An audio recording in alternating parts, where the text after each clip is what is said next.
So, what kind of value can you get from a mid-range smartphone?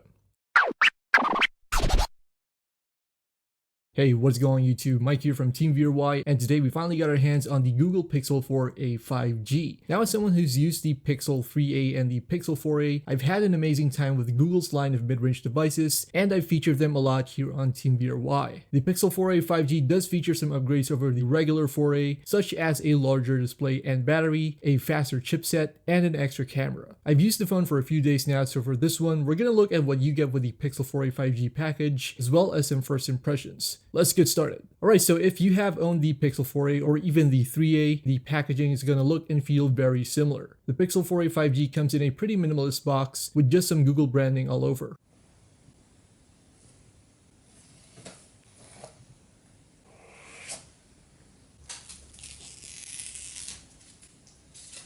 Opening the box, you are of course greeted by the Pixel 4a 5G itself, which I have to say is probably one of my most favorite hardware designs. I'm not a big fan of shiny metallic accents on my devices, and I do prefer the plain matte finish on this one. So moving on, you also get some additional paperwork with the 4a 5G, and this also contains your SIM ejector tool, and you also get a charger, a USB Type-C cable, and a USB OTG adapter. It's a pretty solid package. You get everything you need to use your smartphone from the get-go, and nothing is left out.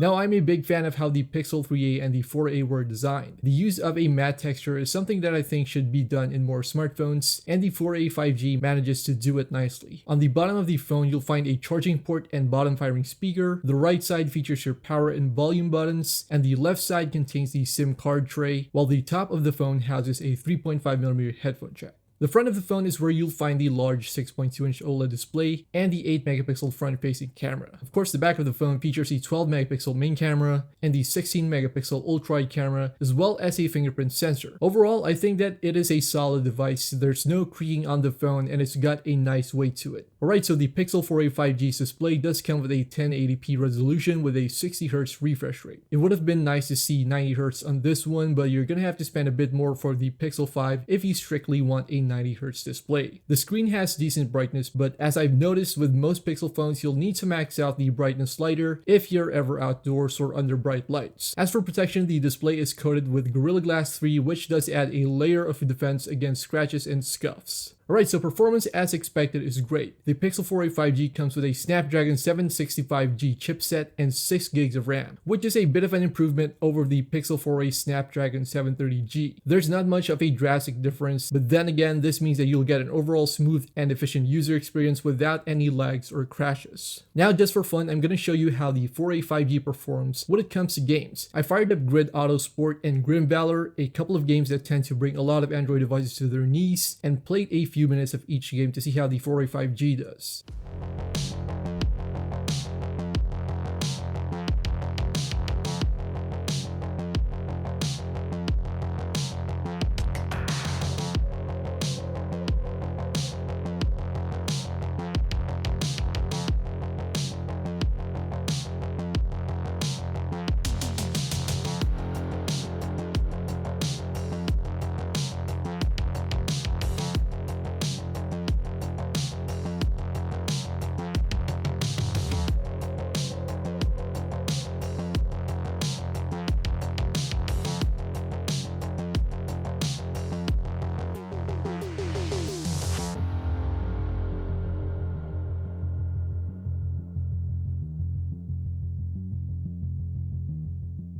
As far as battery life goes, the Pixel 4a 5G does come with a larger 3800 mAh battery compared to what you get on the regular Pixel 4a. What's awesome is that so far I have gotten battery life comparable to what you get on budget phones with 5000 mAh batteries, and I think this has a lot to do with Google's fine mix of hardware and software optimization. Alright, so the Pixel 4a 5G does feature a significant camera upgrade from the previous Pixel A phones in the form of a secondary ultra-wide lens. I still have to try out the camera for a more in-depth experience, but so far I'm continuously impressed by Google's image processing software capabilities on their devices. You get all the signature Pixel camera features like portrait mode, night sight, and great video stabilization, to name a few.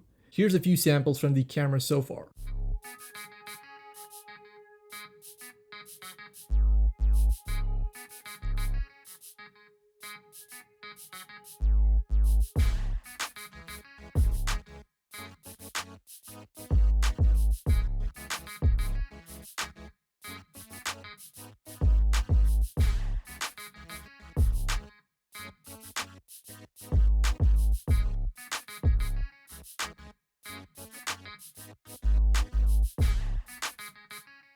Okay, so as far as first impressions go, using the 4A 5G has been pretty awesome. Compared to the regular Pixel 4a, there's 5G connectivity, a bigger display, extra camera, a larger battery, and a slightly faster chipset. The 4A 5G is slowly turning into what my definition of a perfect mid-range Pixel device is, and we'll definitely do more videos on this device. Guys, we have more tech videos here on the channel, so check out Team Gear Y here on YouTube. Once again, thanks for watching.